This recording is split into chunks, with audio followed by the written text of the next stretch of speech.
Namaste, it's Sahara Rose, and welcome back to the Highest Self podcast, a place where we discuss what makes you your soul's highest evolvement.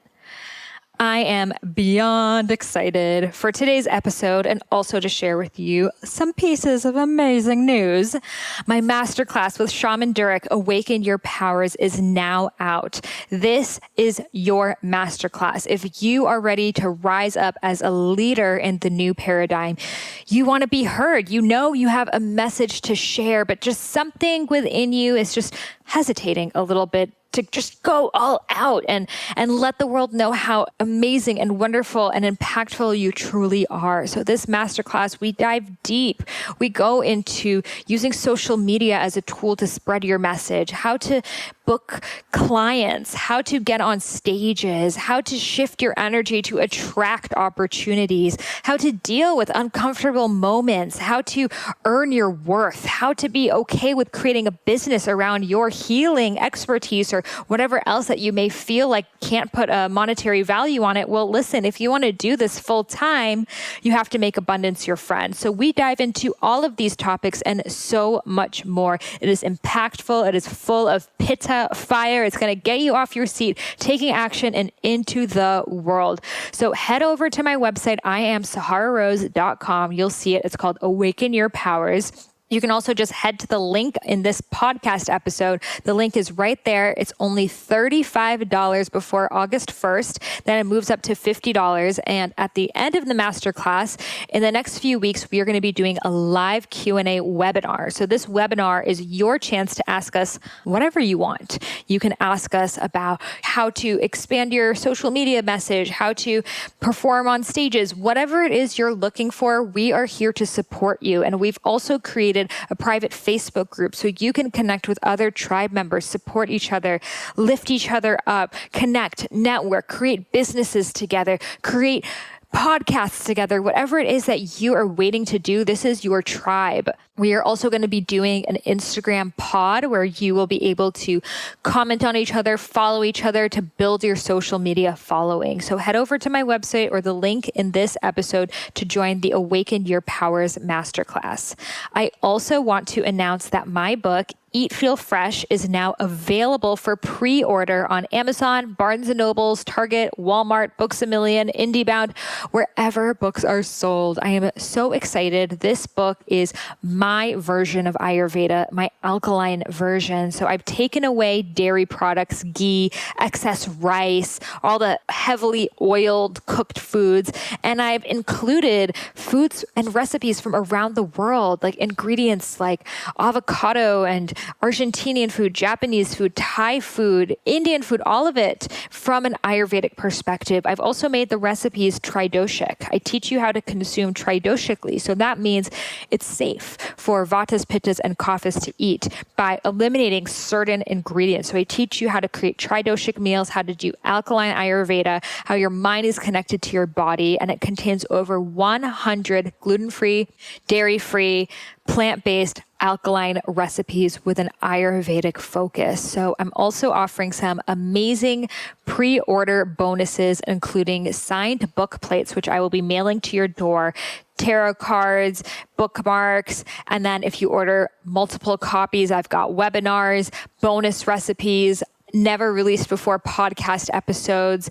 I'll even do personalized sessions with you. I'm going to have so many offers available for you. You're going to be like, holy crap, I'm gifting this book to everyone for Christmas this year. So head over to Amazon, Barnes & Nobles, wherever you get the book, pre-order the book. Just hold on to your receipt because I'll be launching the pre-order campaign very, very soon. And also I'll be doing a special street team. So if you're interested in joining my street team, you will get a copy of the book sent to you for free. And your job is just to blast this shit out. Post it on social media. Tell your friends about it. Tell your local yoga studio about it. Go to wherever it is. And you're my squad. And we're going to have our own Facebook group and meetings and things like that to promote this book. So I'm so honored if you want to join the street team, or even if you just want to pre-order 1, 3, 5, 10 copies, however many copies you want to pre-order, I'm going to be offering special gifts just for you.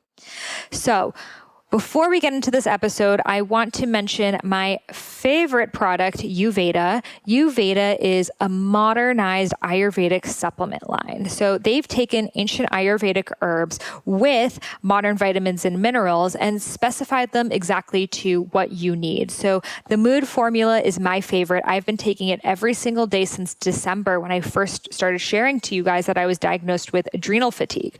And it has tremendously helped. It's helped me get less stressed out, lose weight in my stomach area, as your stomach area is related to cortisol, which is the stress hormone. It has helped balance my hormones, as that's related to stress, and so much more. So you can try Uveda if you have stress, anxiety, depression, brain fog, or just feel like you could use a mental boost. And they also have digestive formulas, joint formulas, immunity formulas, and so much more. So head over to their website, Uveda.com, Youveda.com, and use the code Sahara, Sahara, and you'll receive 35% off. And they ship to so many countries worldwide. So I highly recommend just giving it a try. And in just 30 days, you're honestly going to notice the difference. Before we get into this episode with John of Joyful Belly, John has offered us kindly $1,000 off discount for any Highest Self podcast listener or friend that wants to join Joyful Belly School of Ayurvedic Digestion and Nutrition. This is by far the most comprehensive Ayurvedic program I have come across. I was just texting with John earlier, like pictures of my tongue. Like, he is such an amazing teacher and really the kind of person you want to learn Ayurveda from, because he cares. And he also is very modern in his approach. He went to Harvard, guys. This is my second time interviewing him on the podcast. So if you haven't listened to the first episode, be sure to listen to that too.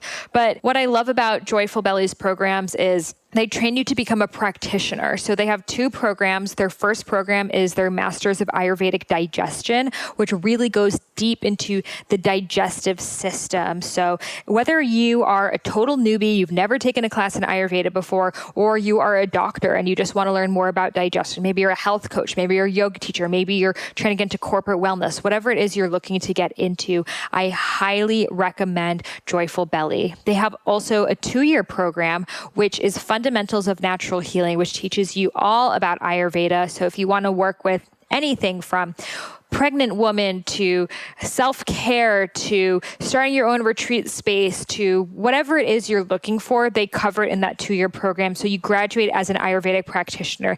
Either way, after the programs, you can start your own practice, either in Ayurvedic digestion or in overall Ayurveda. I am also throwing in a free bonus webinar all about how to create a thriving business as an Ayurvedic practitioner. So I will be teaching you the ropes on how to brand yourself, how to market yourself, how to share Ayurveda with people who haven't known it before, how to structure that one-on-one consultation. When is it the right time to shift into doing group coaching? What if you want to do an online program? I will be talking about all of that and answering your questions live on this webinar.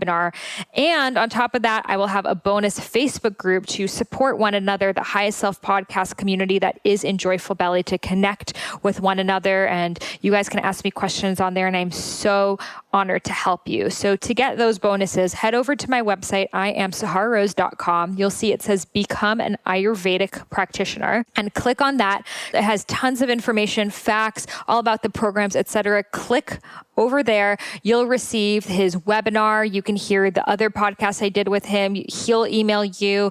And if you want, I can also put you in direct contact with John of Joyful Belly. Just send me an email at Sahara, Sahara, at eatfeelfresh.com. Shoot me an email, say, hey, I have some questions about Joyful Belly. I'll get you in touch with John. I'll answer any questions that you have myself too. If you have a question on what is it like to be an Ayurvedic practitioner, whatever it is.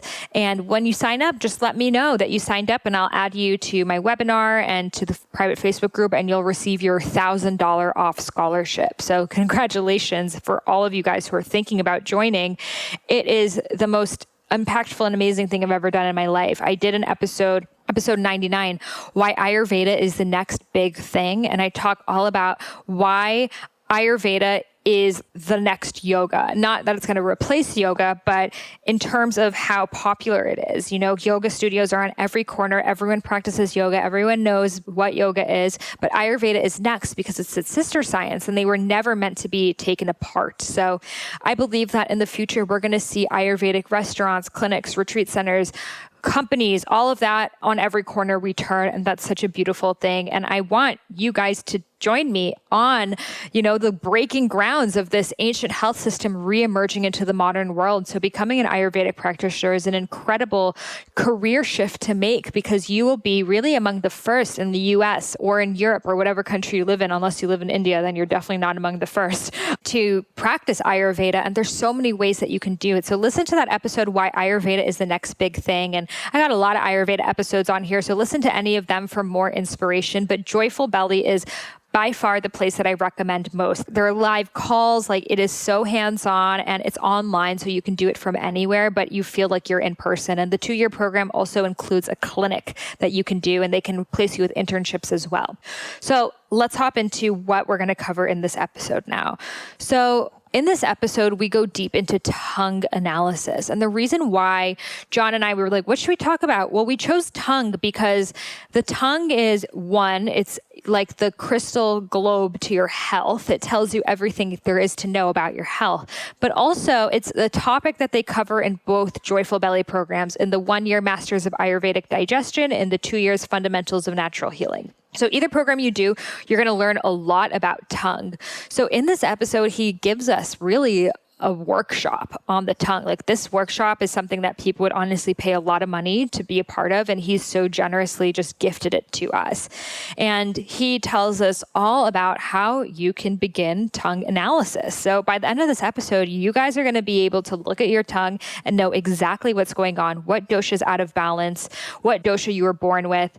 All of these things. You're going to look at your spouse's tongue, your friend's tongue, your mom's tongue. Everywhere you look, you're going to be like, hey, let me see your tongue. And I make Ayurvedic jokes all the time, but I remember it was the MTV Awards, and Miley Cyrus stuck out her tongue. I was like, oh my God, so much ama, so many toxins. She's so out of balance.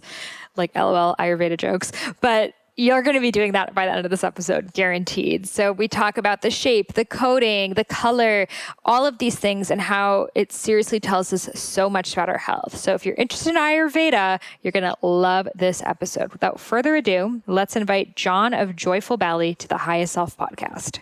Welcome, John, to the Highest Self podcast. It's so great to have you here again. Oh, yeah, I'm glad to be back. Excited to talk with you again. So I'll ask you this question again. What makes you your highest self? Oh, well, definitely my answer to that would be my spiritual life, and which I find so rich and so incredible. Really, when I was in my 20s, I was kind of all over the place, right? And then after the birth of my first child, I really kind of had an awakening, I guess, or a spiritual understanding in my life of who God was, of who Jesus was, and how important that was to my family. And so always in my life, I've been interested in spiritual matters. And I just drunk it up after that. I really started going deep into Western philosophy and Western spirituality, reading some of the saints over the last 2,000 years of Christian history has just really opened up my heart in ways that I could have never anticipated. Maybe such a nicer person to people, and really fed my family. And so I would say that, sometimes it's a cliche when people say, oh, Jesus saved me. But I would say that was really true for me. And it was such a great compliment to my Ayurvedic training and lifestyle, because Ayurveda is so embodied and it's so nurturing as a practice. I felt it really dovetailed well with this sort of new religious family that I had. And it's just great to practice Ayurveda as a religious person. That's really, in fact, doing both of those together, I would say, makes me my highest self, because healing people, that's what Jesus did, right? He walked around and he healed people. And so it just feels like a part of a great tradition to try, my best to follow in those footsteps and help other people be the best that they can be, really. I love that. That's so beautiful. And I think it's also great. I know some people in my Facebook group were like, I don't really know. Can I still practice Christianity and do Ayurveda? Do they clash with each other? So that's so beautiful that you found a way for them to really go hand in hand and so many parallels between the two. Yeah. It really is, and it's a very interesting topic. Is can they be parallel? And the sort of definitive answer to that is an emphatic yes. Jesus himself, he came in bodily form, right? So it's like God chose to be a person, and that really elevates the divinity of the body. That really is really almost a divine statement that says, hey, the body is worth something. The body's really valuable. Let's take care of it. And Ayurveda operates from that spiritual perspective also. Let's take care of our bodies. Let's take care of one another and take care of our communities. And so that really puts the two together. I love that so much. Taking care of your body truly is the most spiritual practice you can do because it was what we were given to experience this life with. Yes. Yeah, absolutely. Great. Well, you are the founder of Joyful Belly, which a lot of listeners have heard your first interview. They're really interested. Many listeners are aspiring Ayurvedic practitioners or they're new to Ayurveda and they want to learn more about it. And you are such a world-renowned expert, especially in diagnosis, digestion, nutrition. So I really want to dive deep into tongue analysis on this episode.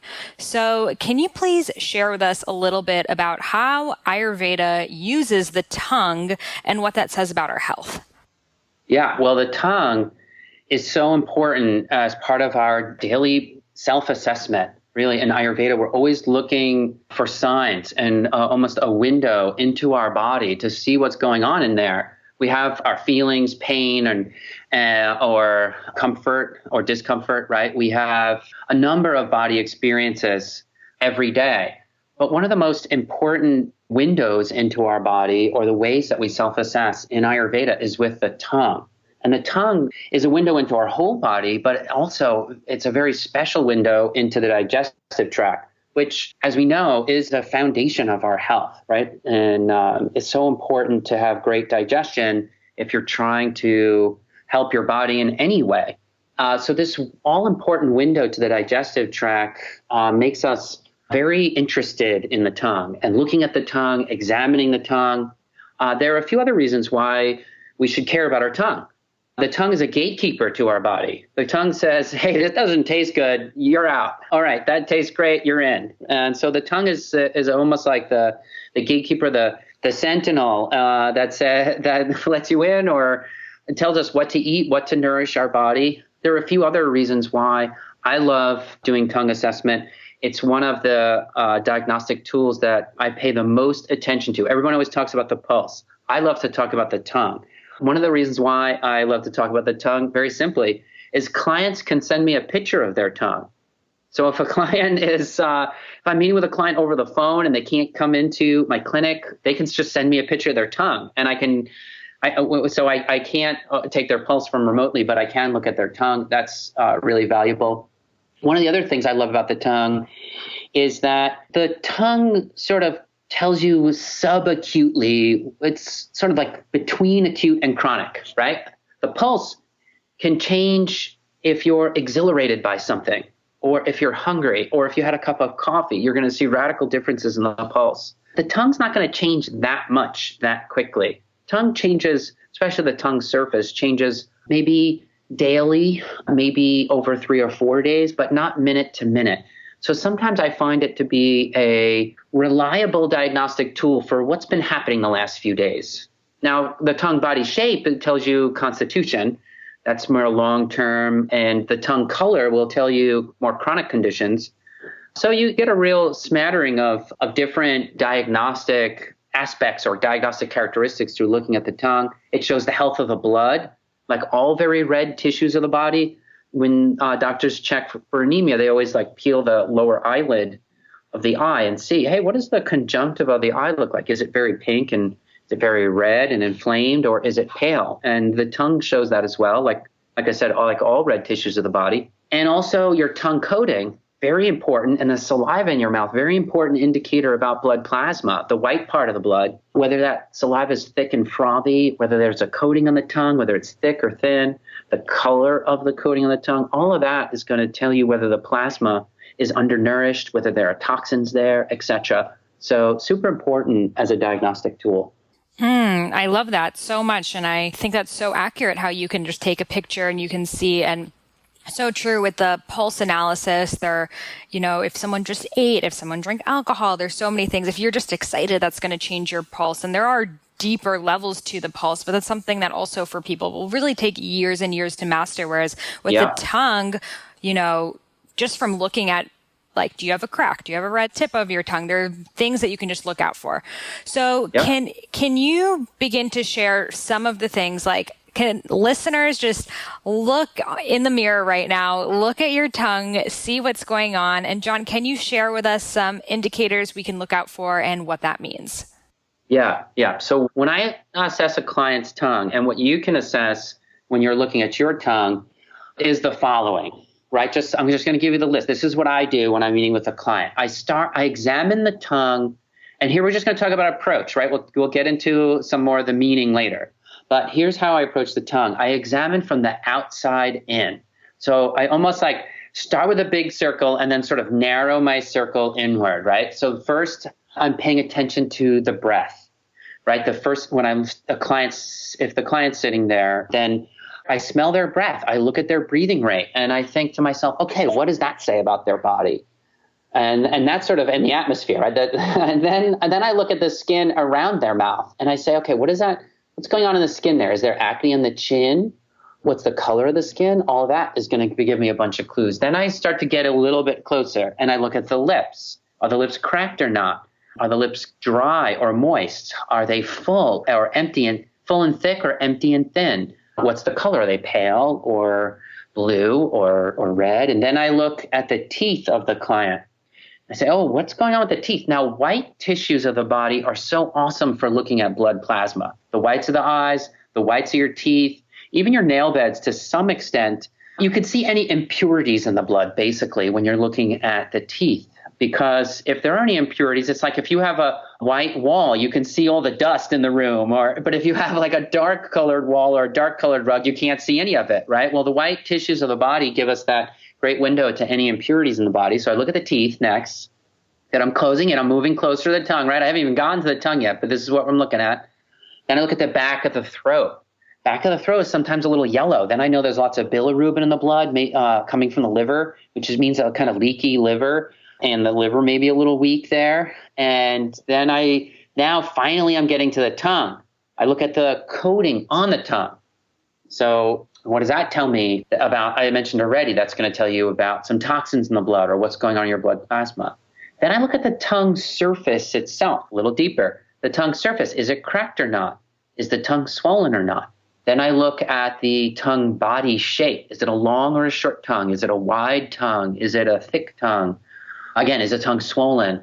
And then finally, I look at the tongue body color. Is it pale, red, bluish tinge to it, etc.? So all of those are the different parts of the tongue that I'm looking at. And you can see the wealth of information there. It's so tempting to say, oh, that's just the tongue.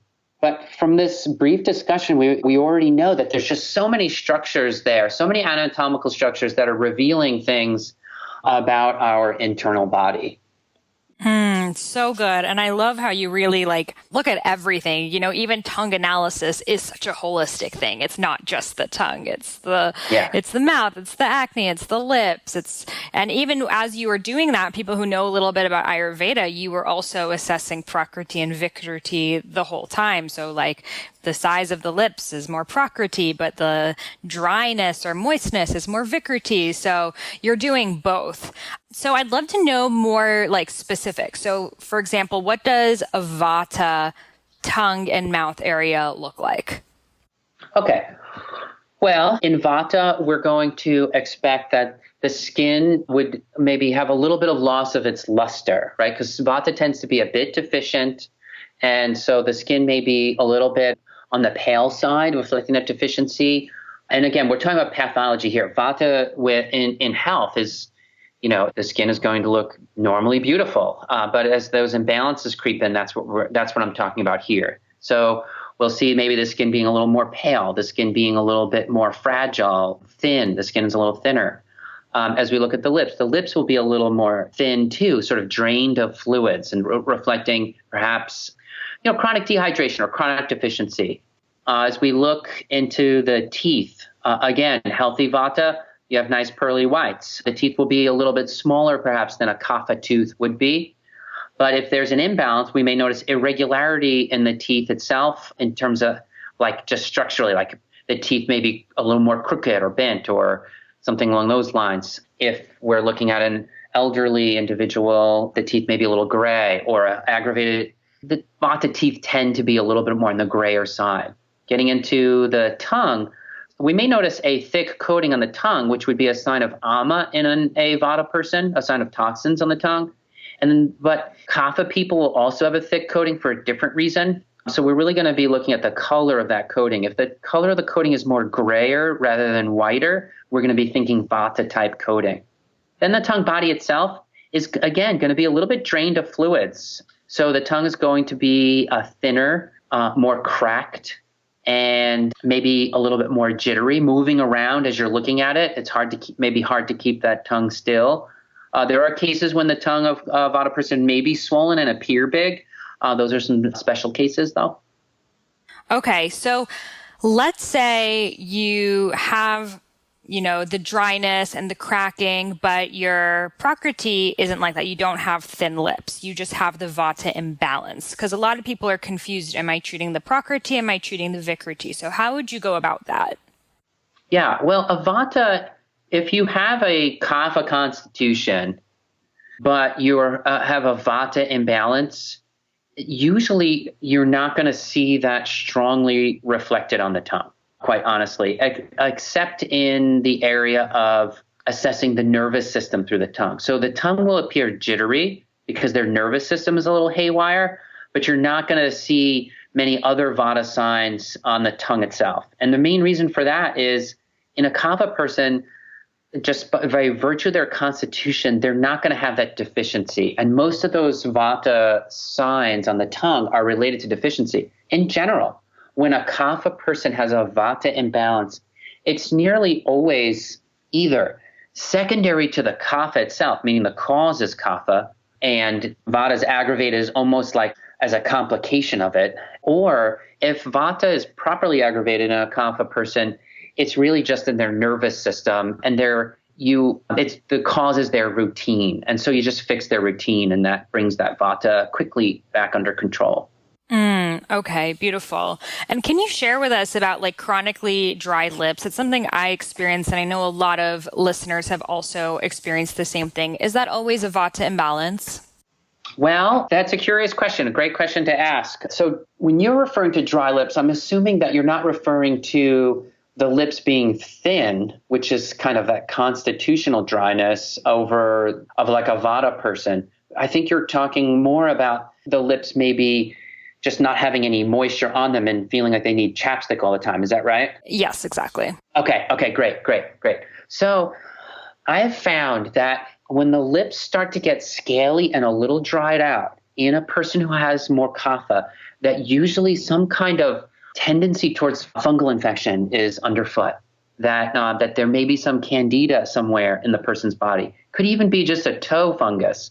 But what happens is, and this is just through clinical experience, I don't know if I have the tightest explanation of it, but it's what I've noticed that when a person has a chronic fungal infection, it tends to have a bit of a vasodilating effect, causing a Kapha person's fluids to move to the lower part of the body, kind of creating that pear shape that you see sometimes in folks.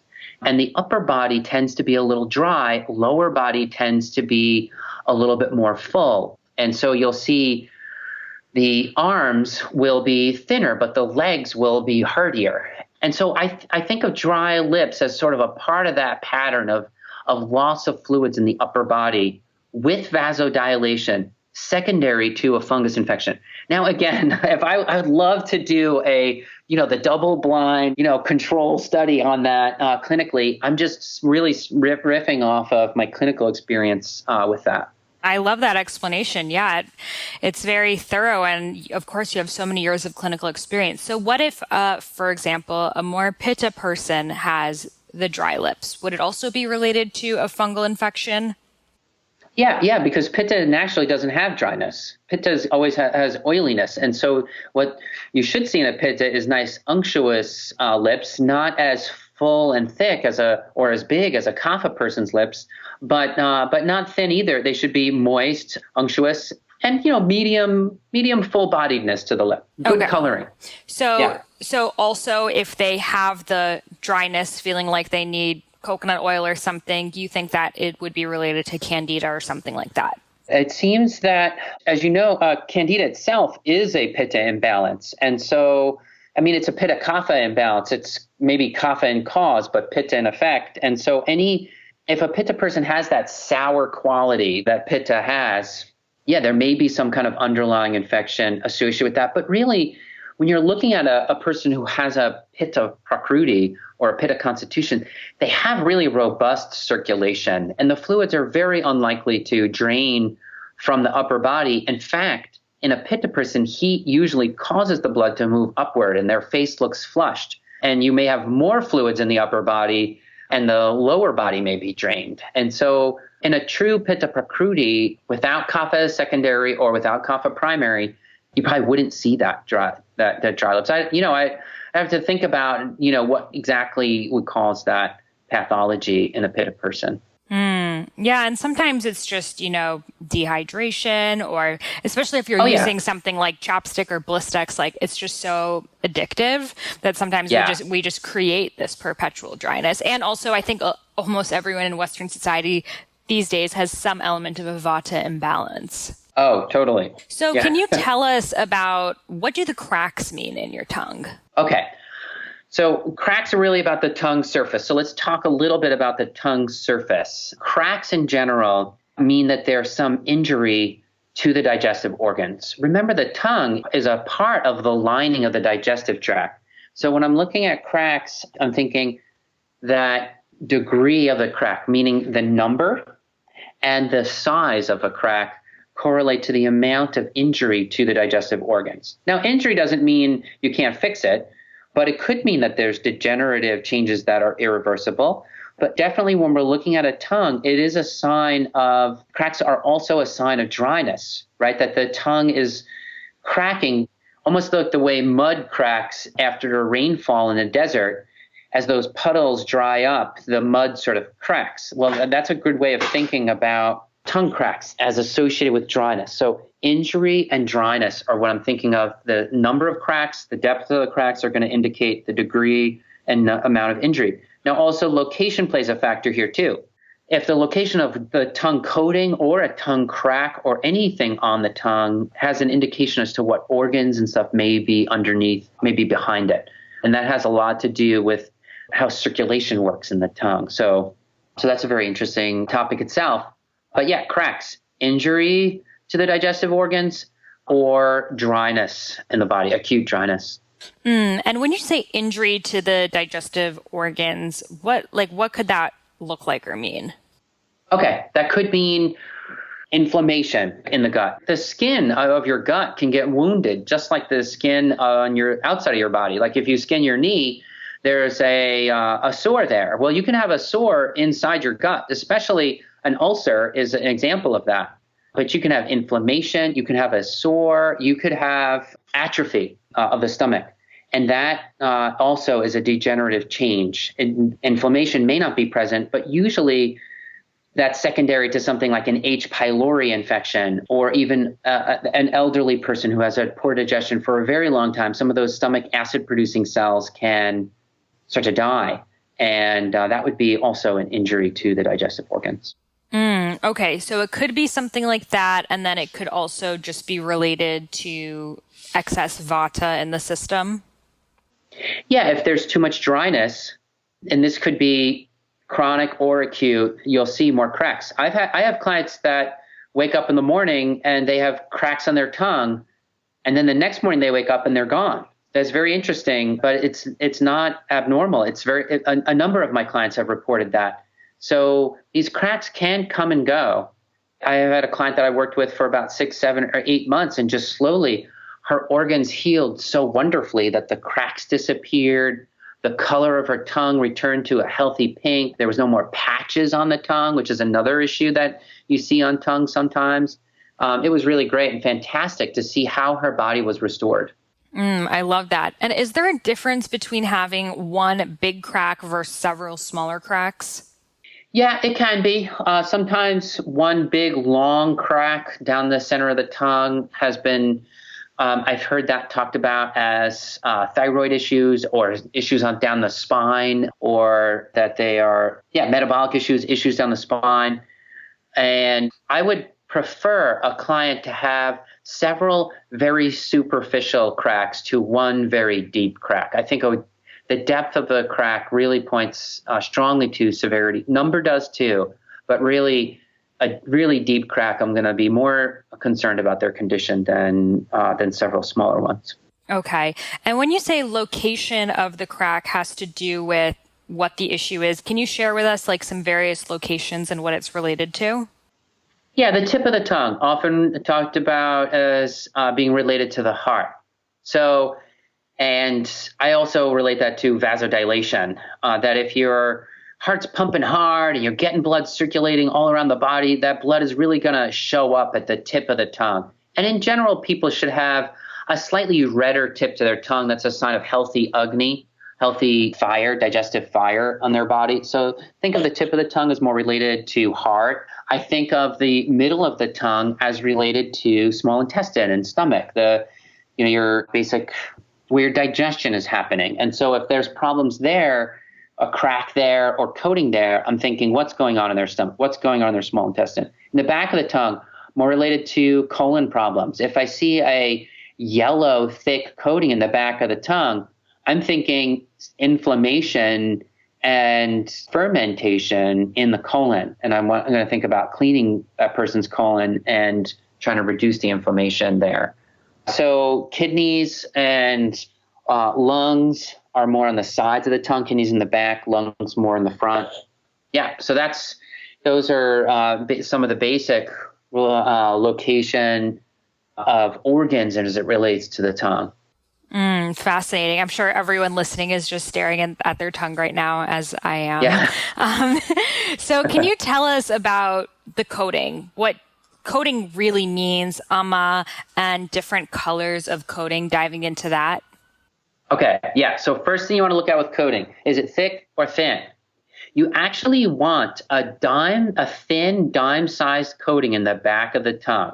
And that means that you're just a little overnourished. Now, people say, well, why do you want to be overnourished? Because we don't want our bodies to be like on the brink of deficiency, right? We want to just have a little extra, right? That little extra buffer, just in case something goes wrong. What if you get sick and you're going to be undernourished and not eating very much during the time that you're sick for a few days? You want to have just a little extra other than just trying to be perfectly no coating. And that's on the back of your tongue only. That's on the back of the tongue. Yeah, you don't want that dime-sized coating to be anywhere else. So just a little bit of coating on the tongue, great.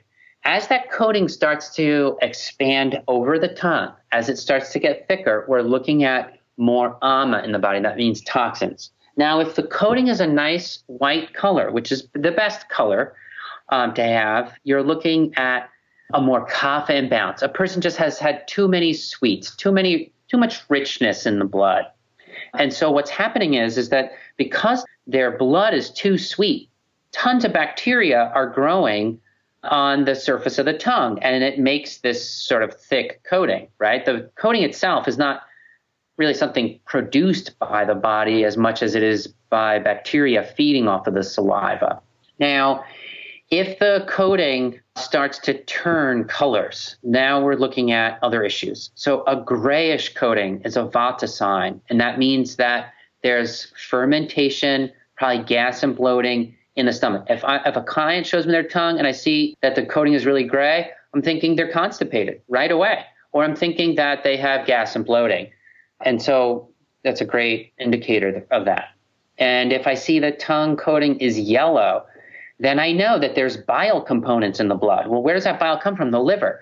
The liver is responsible for breaking down blood cells and converting them into bile. And that bile is a yellowish, greenish color. And if it's leaking too much into the blood, then you're going to see yellowing around the body. And then right away, I'm going to be asking the client, do you have intense emotions? Do you get angry?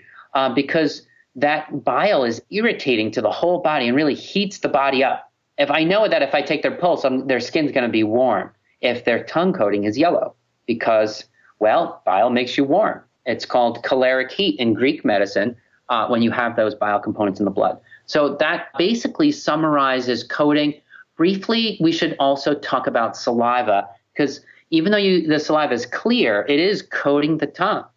You don't want the tongue to look too dry. That could be acute dehydration.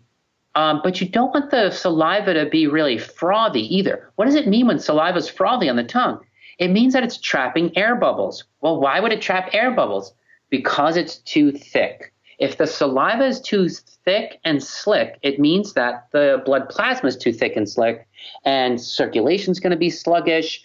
There's going to be higher blood pressure to pump that sluggish molasses blood around the body. What we're really looking at when we see a frothiness on the tongue is the root cause of kapha imbalances, which is thick blood, thick, over-rich, over-sweet blood. So that pretty much sums up what you're looking at, what you're going to be assessing when it comes to coating.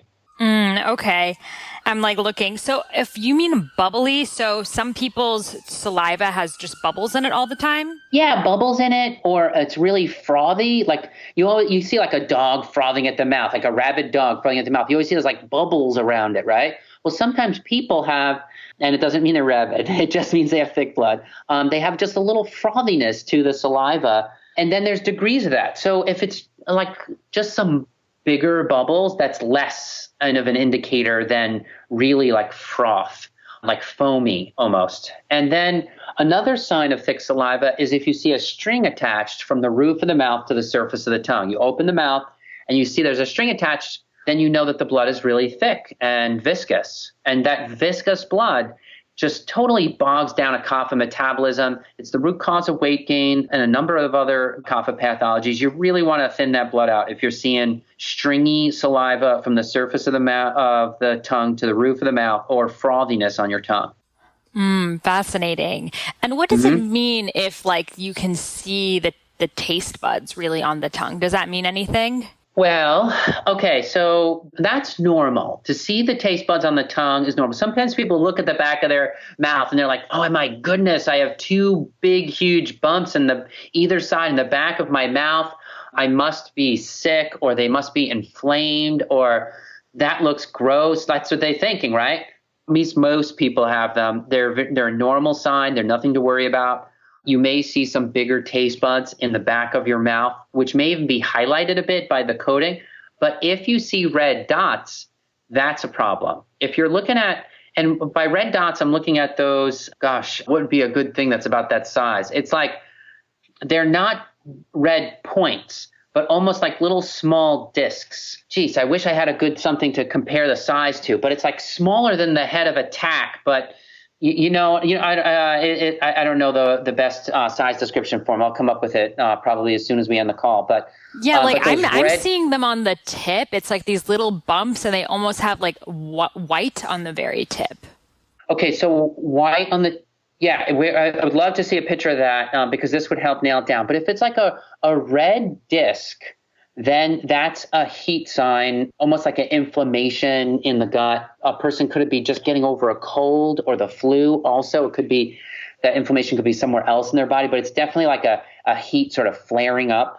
If it is just a point of red, that is more about rukta in the red part of the blood, sort of like real aggravated pitta in the blood. And which is closely related to like a heat sign, but it's not the flu. That doesn't indicate the flu. That's just more like a pitta imbalance.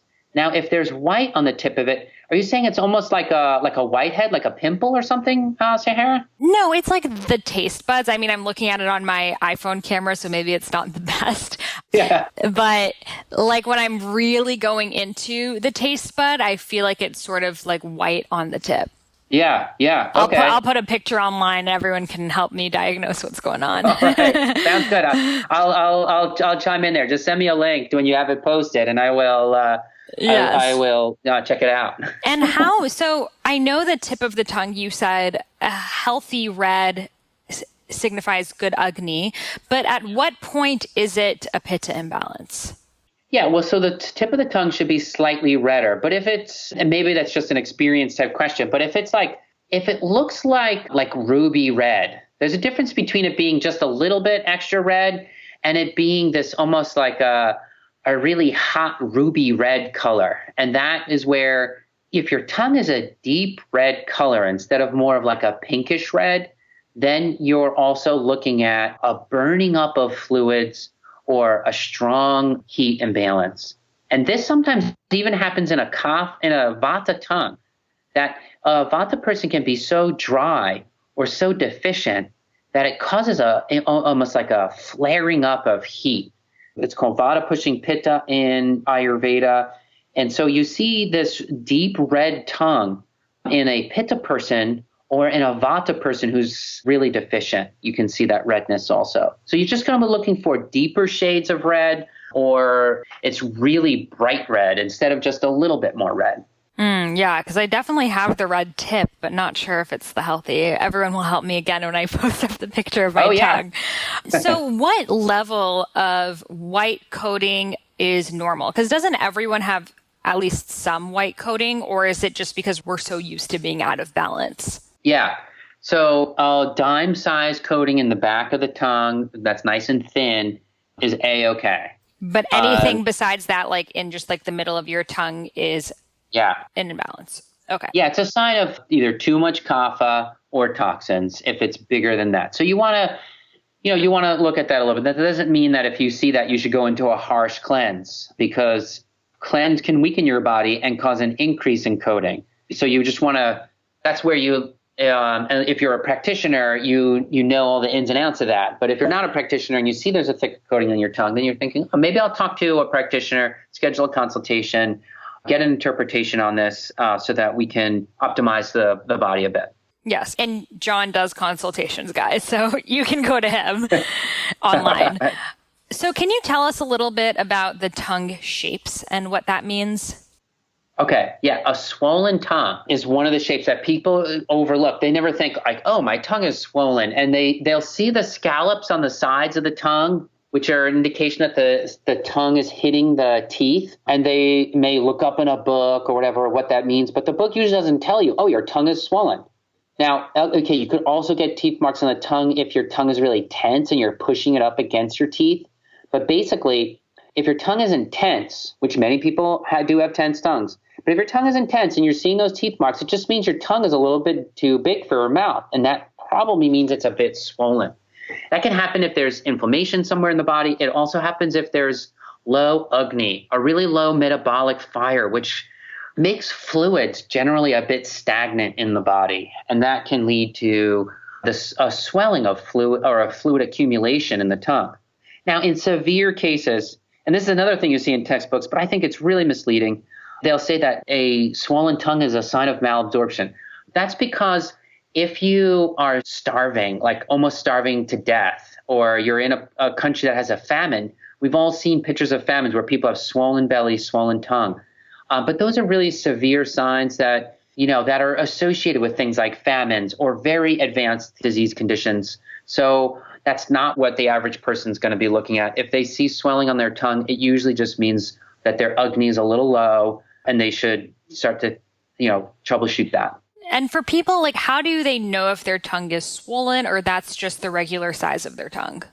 Yeah. So the question is sort of the same as asking a person whether they have good muscle definition or not.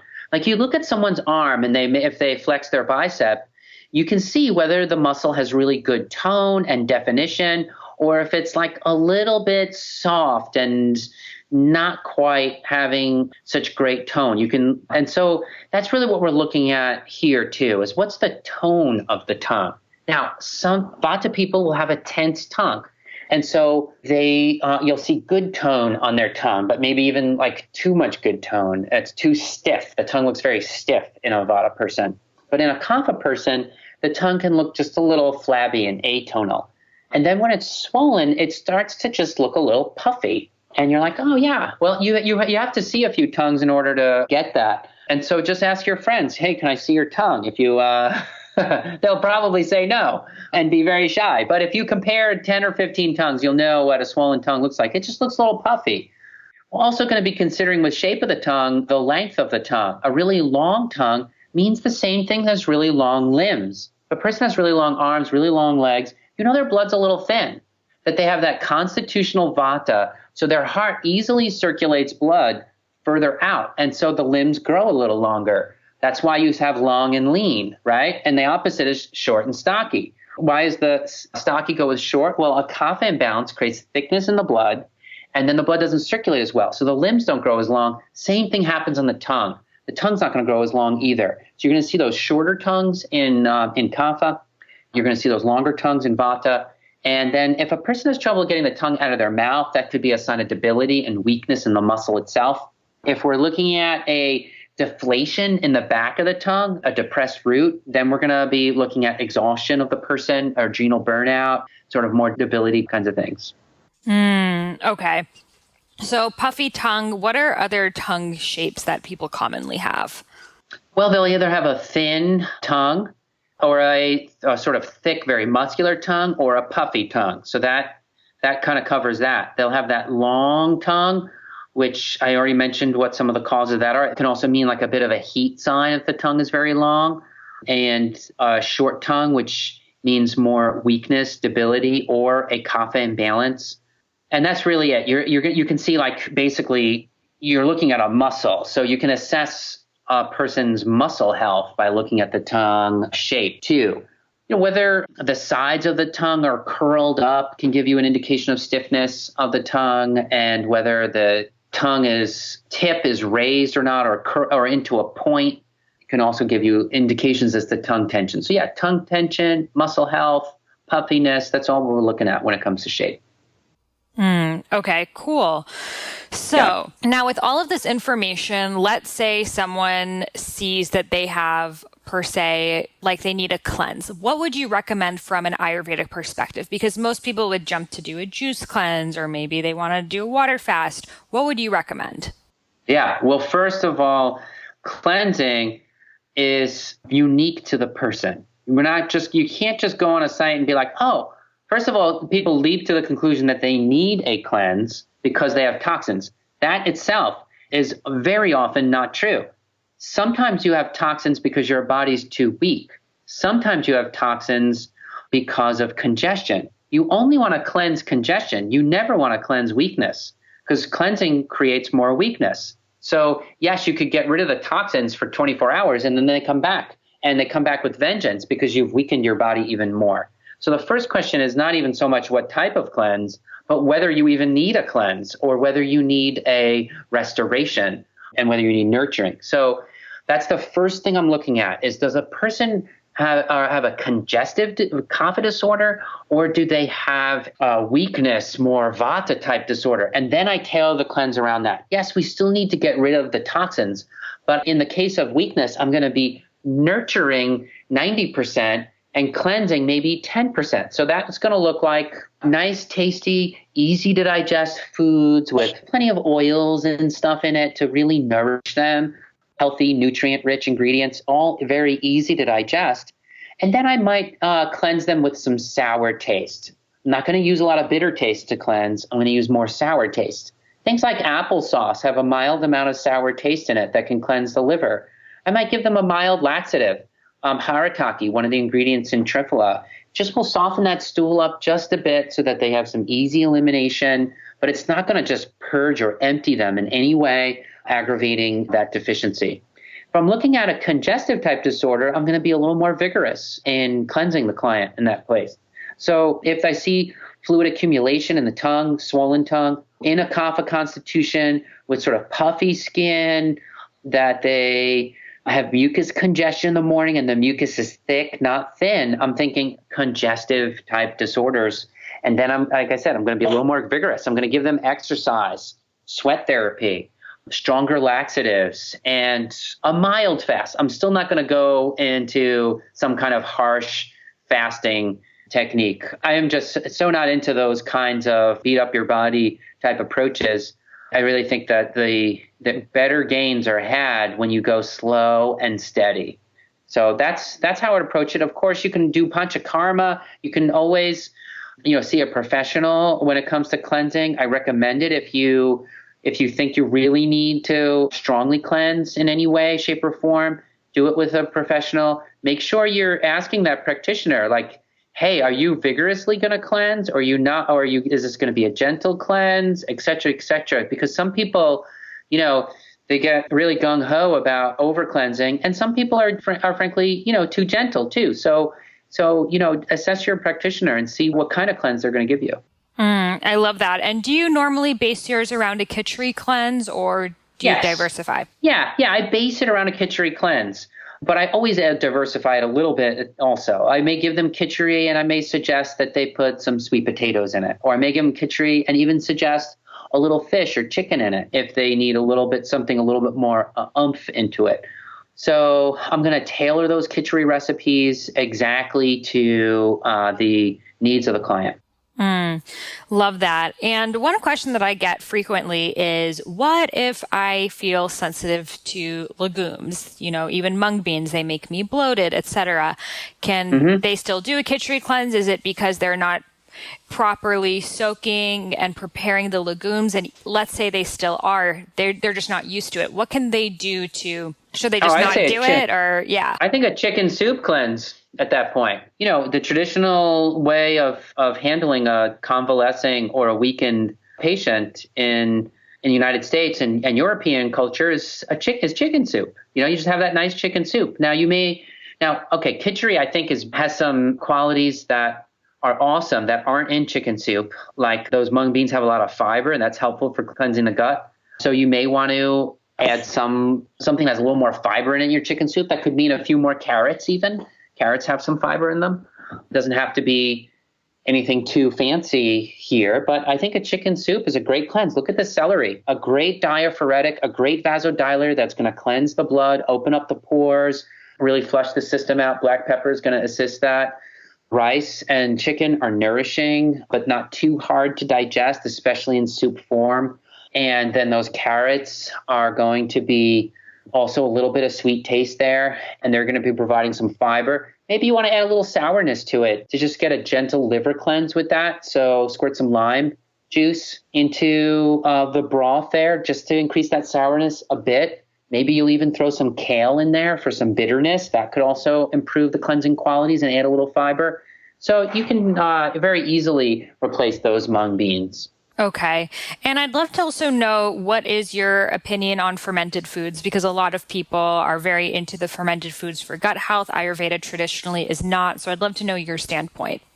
Yeah. Well, fermented foods we have to look at what's going on in the client. Again, this is just always that same answer. Of course, yes. In one sense with Ayurveda is like, who are we giving the ferments to? So Ayurveda is big on some ferments, like yogurt is a big thing in Ayurveda. And that's a ferment. No problem there if it's fresh, 24-hour-old yogurt that you're making at home. That's not going to, Ayurveda loves that.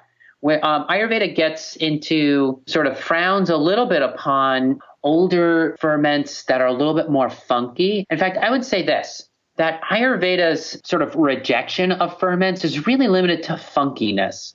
When those ferments have a funky quality to them, like kimchi. That's when kimchi, totally funky. I mean, it's not just spicy. There's something funky going on there. And thank you, Sarah, for the example. Yes, I've made kimchi before. It gets very funky. Yeah, exactly. When you're starting to get that funkiness, it's going to spoil the blood. It's going to aggravate rakta, the red part of the blood, aggravate pitta. But if it's something like kombucha, well, I'm not really into the caffeine of it. I find that overstimulating, and I just generally stay away from caffeine, don't like it.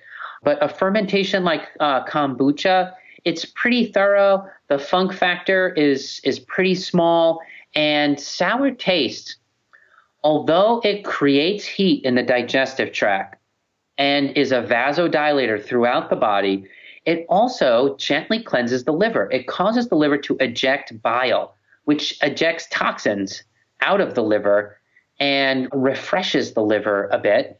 And that ultimately cools the blood. Now, this is very interesting, right? Because a lot of people who study Ayurveda know that Ayurveda says sour heats up the blood, heats up the body, or aggravates pitta. But it can cool the blood also. And because that sour taste will drain hot bile out of the liver. It really depends on the funk factor. Wines and alcohols, always heating, no matter what, no matter how funky they are. But something like kombucha can cool the blood a bit while heating up the GI. And it's okay. If you're a pitta person, be cautious with kombucha. If you want to have a little bit, fine, but temper it with something nice and sweet so that it's gentle and not stressing your liver too much. So would you say that fermented foods like kimchi, sauerkraut would be okay for vatas and kaphas, or would you not do them for anyone? Okay, they're pretty good for kapha. I would say that sauerkrauts do get a little funky, and so I would say no on the pittas. Cabbages can be a little gassy for vata.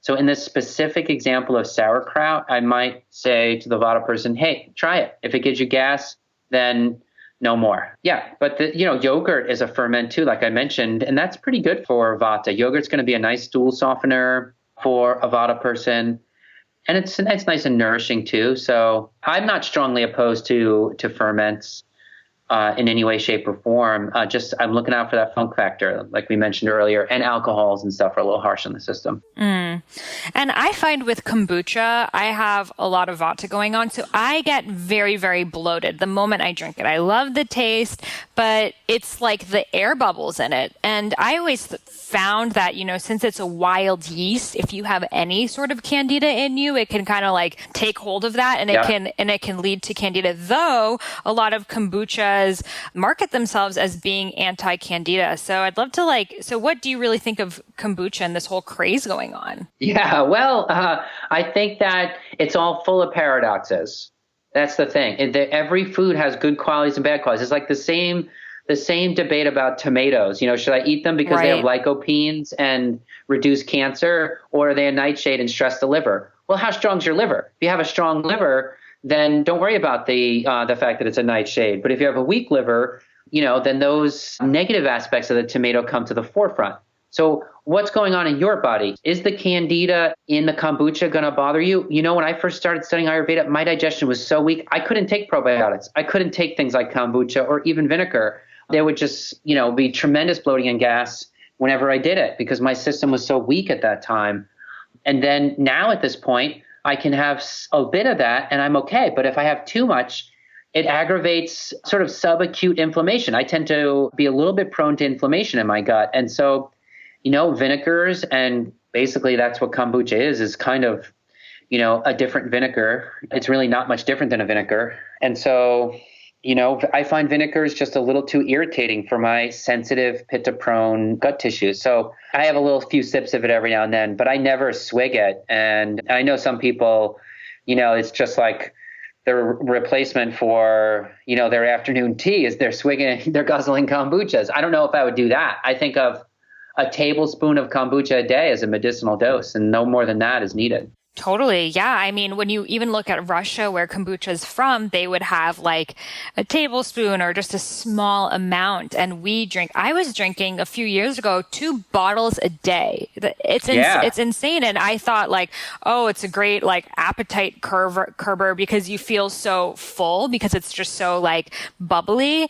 But it was just so much sugar and creating so much candida in my system. Yeah. So I think it's, obviously better than drinking alcohol or soda or something like that, but I would still put it in that special occasion category, not an everyday thing. Yep, definitely. Okay, amazing. So a lot of people listening are having their minds blown right now, and they'd love to know more about kind of the differences between your 2 programs, your Digestive Intensive Masters of Digestion program, which is 1 year, and then your Fundamentals of Natural Healing, which is 2 years.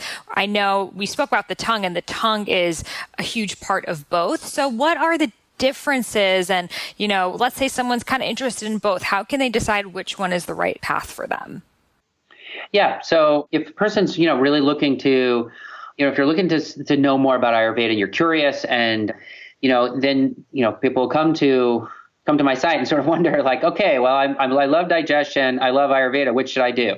Mastering Ayurveda Digestion Nutrition course is for people who really want to focus on digestion. And the Fundamentals of Natural Healing course is really all the fundamentals of Ayurveda.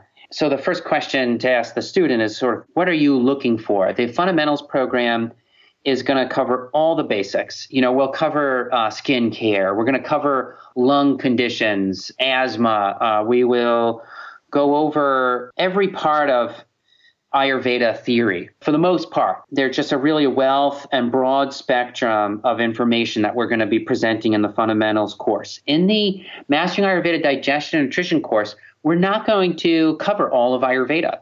We're going to give you just enough Ayurveda so that you can study digestion. And so if a person's like, oh, I really want to know all of Ayurveda, they're not going to start with the digestion course. They're going to start with the fundamental course. If they're thinking like, I can't wait to start my practice in digestive health. I've always wanted to do this for years. Digestion is so important. And I want to spend a whole year studying the digestive tract. And I want to come out confident that I'm an expert. The digestive course, our goal is to make you an expert. Our goal in the fundamentals course is to give you a great foundation on all of Ayurveda. And really, both of those are so important. It's important to be an expert in digestion. It's important to know all of Ayurveda. Which do you start first? We'll let you start either one first. But it's really up to you. What do you want to accomplish? What you want to get started with? Some people, they want to start from a point of specialization. They're like, I know this, I know it well, now I want to get the full scope. Other people are like, I want to get the full scope, and then I'm going to apply it to this specialty area. It's really, we leave it up to the student. Okay, cool. So it's like, you really can't start wrong anywhere. You could maybe even do both. But if someone is very interested in digestion, then do the Masters of Digestion, whereas someone's more interested in Ayurveda itself, then the 2-year Fundamentals of Natural Healing program. Absolutely. Awesome. And when do the programs begin? The Fundamentals program, the 2-year program, starts in late August. And the Mastering Ayurvedic Digestion and Nutrition, that starts in October. Okay. Cool. Early October. And do you have payment plans available for people? Yes, we do. Yes. You can sign up for a monthly payment plan. You can also, they can pay the tuition in one lump sum. There's some incentives for that. So either way.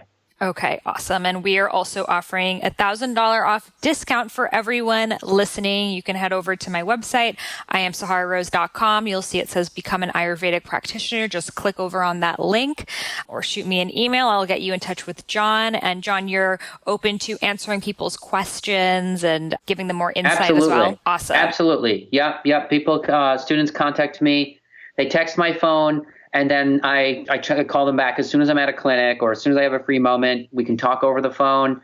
I'll answer any of your questions. Email me if you like. I'm always very excited to talk to students. It's so much fun when a person, just really wants to take that plunge and get involved in Ayurveda, because Ayurveda is so insightful about the body. It's really fascinating. And so I really enjoy being a sort of academic person myself. I love talking with the prospective students of the program. So they should feel comfortable reaching out. Oh, awesome. And it speaks volumes of you, just how open you are and willing to hop on the phone with people and answer people's questions. And you are the exact type of teacher that someone should learn Ayurveda from. So thank you so much for sharing your wisdom with us, giving us such great insight into our own personal body maps that tell us everything there is to know about ourselves. And just for really being an inspiration, we really acknowledge you. Thank you, Sarah Rose. It's great to be on this call. It's great to reach out to your listeners. And it's really great what you're doing in the community. I really appreciate that, Sarah. Oh, well, thank you so much. And we look forward to having you again soon. Take care. Oh my God. Is your mind blown or what? I mean, the whole time I did that interview, I was just staring at my tongue in my cell phone's camera because, oh my God, there's just so much to see. It's amazing. It's amazing that we weren't taught this earlier. It's amazing doctors don't do this, but we are now, and that's what matters. So if you want to join Joyful Belly, if you're interested in becoming an Ayurvedic practitioner, head over to my website, iamsahararose.com. Click where it says Become an Ayurvedic Practitioner. You'll receive the discounts, my bonus webinar, the Facebook group, everything there is for the Joyful Belly program. So if you have any questions, email me at sahara@eatfeelfresh.com. And I would be so happy to answer you, connect you with John. He's willing to text anyone who's interested, hop on the phone with you if you have any questions. Like, that is how amazing of a teacher he is. And it's something that you don't see too often these days. So I really encourage you to take advantage of having such an incredible Ayurvedic teacher like this. And to, if it's calling you, like, go all in. This is your time to shine. And the next year is going to go by, whether you sign up or not. So what about if you could finish this year becoming an Ayurvedic practitioner and beginning the business of your dreams instead of wondering what if? So again, they start in August and October. He also has a webinar that he's conducting really soon. So if you just click on the link, you're going to be added to his email list and you'll get access to the webinar, or you can email me and I can connect you with him, whatever's easier for you. If you're interested, I highly recommend doing his webinar to get a little taste of what it's like to be a student at Joyful Belly. And if you loved this episode, I would love it if you could leave me a review in the iTunes store. And as a gift, I will send you the first half of my unreleased book, Eat Right for Your Mind Body Type, which is different from Eat Feel Fresh, which was going to be out in October.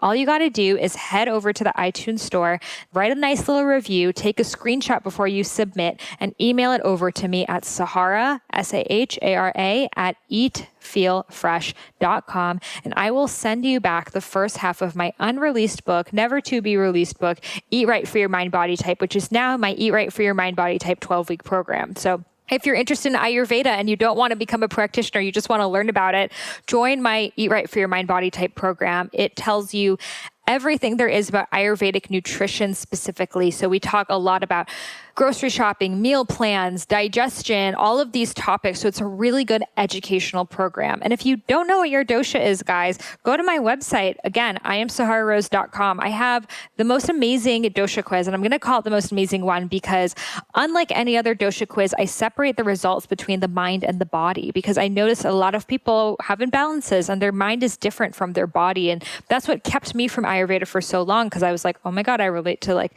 Vata more in the mind, but I have some kapha body things, so I don't know what's going on. So I break it down for you in percentages of each dosha. What percentage Vata, what percentage Pitta, what percentage Kapha, and I tell you in the mind and in the body. So I recommend taking that quiz once as you are right now, so you'll be able to see what your Vikruti is, your natural born constitution, and then once as you were as a child or your lifelong characteristics, and that is what your Prakriti is, your natural born constitution. And also, if you really want to go down the Ayurveda rabbit hole, just get my book, Idiot's Guide to Ayurveda. It is the best-selling Ayurveda book nationwide, and it tells you everything there is about this ancient healing system, from the doshas to the chakras to the koshas to the gunas and all these fancy Sanskrit words. But I teach you how to like really make sense of them and integrate them in your everyday life, and how much easier it is than we think and how life-changing it really is. So again, head over to Amazon and pick up a copy of Eat Feel Fresh while you're at it. And I'm so looking forward to hearing your guys' feedback on this episode. If you take a picture of your tongue, by the way, tag me in it because I want to see that. For sure. I want to see what's going on in your tongue. I'll post a picture of my tongue over on my Instagram story. If you guys have any feedback, let a sister know. Namaste.